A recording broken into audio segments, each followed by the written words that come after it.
Hello दोस्तों। अगर आप लोग भी पर मंथ की एसआईपी शुरू करना चाहते हैं और इस बात को लेकर के कन्फ्यूजन में हैं कि मुझे किस फंड में इन्वेस्टमेंट करना चाहिए, तो आज हम आपके लिए आपके सामने ऐसे म्यूचुअल फंड की लिस्ट लेकर के आए हैं जिन्हें अगर आपने एक बार कर लिया तो लॉन्ग टर्म में इसको दोबारा पेमेंट करने की ज़रूरत नहीं पड़ेगी, क्योंकि इन म्यूचुअल फंड्स ने पिछले 14 से 15 सालों में बहुत अच्छा रिटर्न दिया है।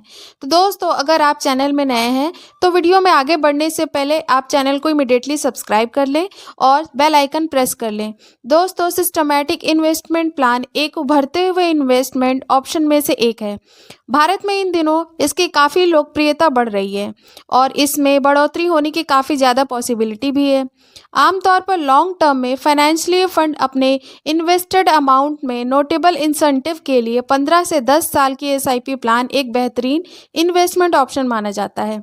दोस्तों, अगर आप भी एसआईपी का प्लान कर रहे हैं या आपने काफ़ी समय से सोच रखा है कि एसआईपी करना है, अगर आप बैठे हैं तो कम से कम एक बार अपना पोर्टफोलियो ज़रूर चेक कर लें और ये देख लें कि उसमें ये म्यूचुअल फंड लिस्टेड किया गया है या नहीं। अगर नहीं तो आप इसे शुरू कर सकते हैं। फ्रेंड्स, आगे बढ़ने से पहले ये जान लेते हैं कि एसआईपी क्या है। सिस्टमैटिक इन्वेस्टमेंट प्लान, जिसे आमतौर पर एसआईपी के नाम से जाना जाता है, म्यूचुअल फंड में इन्वेस्टमेंट करने का एक सिंपल तरीका है। एसआईपी इस्तेमाल करके आप एक फिक्स्ड अमाउंट का इन्वेस्टमेंट कर सकते हैं। म्यूचुअल फंड स्कीम में रेगुलर बेसिस पे 100 रुपीज़। तो इसमें आप भी ये डिसीजन ले सकते हैं कि आप कितनी रेगुलरिटी से इन्वेस्टमेंट करना चाहते हैं। ये वीकली, मंथली या एनुअल भी हो सकता है।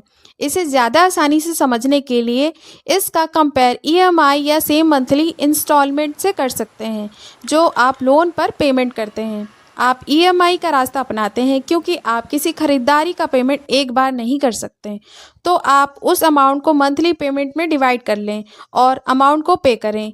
इसी तरह एसआईपी इन्वेस्टमेंट का एक मंथली इन्वेस्टमेंट प्लान होता है। एसआईपी और ईएमआई के बीच खास अंतर बस यही है कि आपको लोन के लिए इंटरेस्ट रेट को चुकाना पड़ता है, जबकि एसआईपी के जरिए आप इन्वेस्टमेंट कमा रहे हैं और रिटर्न ले रहे हैं। एसआईपी के थ्रू इन्वेस्टमेंट करना आपको एक डिसिप्लिन्ड इन्वेस्टर्स बनाता है, क्योंकि आप रेगुलर बेसिस पर इन्वेस्टमेंट करते हैं, जिससे आप मार्केट की इंस्टेबिलिटी से निपटने के लिए बेहतर कंडीशन होते हैं। जब मार्केट नीचे जाता है तो आपको उसी इन्वेस्ट अमाउंट के लिए ज़्यादा यूनिट मिलता है। इससे आपका एवरेज कॉस्ट कम करने में आपको मदद मिलती है। जब मार्केट में तेज़ी आती है तो आपको इसके लो कॉस्ट की वजह से ज़्यादा रिटर्न मिलने लगता है। फ्रेंड्स, आप जब तक चाहें एसआईपी में इन्वेस्टमेंट स्टार्ट कर सकते हैं। इसकी कोई ऊपरी सीमा नहीं है। आपको एक टारगेट को ध्यान में रख करके एसआईपी शुरू करना चाहिए। एक टारगेट अमाउंट फिक्स करें जिसकी आपको नीड हो, और जब तक आप उस टारगेट तक नहीं पहुंच जाते तब तक एसआईपी जारी रखें। याद रखने वाली बातें हैं कि आजकल कोई भी किसी भी फेमस कंपनी के एसआईपी में आसानी से ऑनलाइन इन्वेस्टमेंट स्टार्ट कर सकता है। इन्वेस्टर्स जिस एसआईपी को खरीदने की प्लानिंग बना रहे हैं उसके बारे में पूरी जानकारी होनी चाहिए। एसआईपी रिटर्न का एनालिसिस करने के लिए एसआईपी कैलकुलेटर ऑनलाइन टूल का यूज़ किया जा सकता है। कम रिस्क से लेकर के हाई रिस्क तक, शॉर्ट टर्म से लेकर के लॉन्ग टर्म तक हर एसआईपी मार्केट में अवेलेबल है। लेकिन सवाल उठता है कि खरीदारी करने से पहले किन एलिमेंट्स को ध्यान में रखना चाहिए। इसलिए इन्वेस्टर्स को हमेशा ये ध्यान रखना चाहिए कि डिज़ायर्ड एसआईपी के फंड हाउस की गुडविल के बारे में अच्छे से रिसर्च करें। नेट असेट वैल्यू क्या है ये भी देख लें। चुनी गई एसआईपी का रिटर्न देख लें एंड एसआईपी में रिस्क शामिल होता है ये भी चेक कर लें। फ्रेंड्स, म्यूचुअल फंड के कुछ लॉन्ग टर्म प्लान्स के बारे में बात करें तो एसबीआई म्यूचुअल फंड की कुछ popular equity scheme SBI blue chip fund, SBI focused equity fund and SBI small cap fund है। एसबीआई एमएफ के कुछ famous loan scheme SBI magnum guild fund, SBI magnum income fund, SBI dynamic bond fund है और SBI equity hybrid fund hybrid category में top plans में से एक है। एसबीआई एमएफ प्लान के क्विक एनालिसिस से पता चलता है कि 55% प्लान ने एक साल के रिटर्न में इस रिलेटेड बेंचमार्क को पीछे ही छोड़ दिया है। एसआईपी के थ्रू इन्वेस्टमेंट करना बैंक में रिकरिंग डिपॉजिट की ही तरह है। एसबीआई एसआईपी के साथ आपकी चुनी गई मंथली इन्वेस्टमेंट अमाउंट पर एक स्पेसिफाइड डेट पर आपके रजिस्टर्ड बैंक अकाउंट से सेल्फ ड्राइव डेबिट हो जाती है। ये फिक्स अमाउंट फिर भी आपके सिलेक्टेड एसबीआई म्यूचुअल फंड में प्लान्स में इन्वेस्टमेंट की जाती है। और ये समझना ज़्यादा ज़रूरी है कि जब आपका इन्वेस्टमेंट अमाउंट कंसिस्ट रहता है तो आपके चुने हुए फंड का नेट एसेट वैल्यू रोज़ उतार चढ़ाव होता रहता है। इसमें एवरी एसआईपी इंस्टॉलमेंट के साथ खरीदी गई यूनिट नंबर अफेक्टेड होती है। इस लैंडस्केप पर आइडिया लगाए तो आप रुपीस से शुरू कर सकते हैं। 1000 मंथली एसआईपी और आपकी चुनी हुई एसबीआई एमएफ स्कीम का इनिशियल एएनवी 50 रुपये होगा।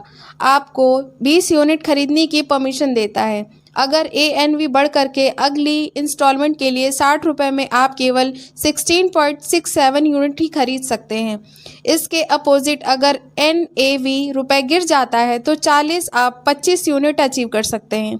बदलते एएनवी के कारण यूनिट क्वांटिटी में इस तरह अंतर रुपीस कॉस्ट एवरेज के रूप में जाना जाता है।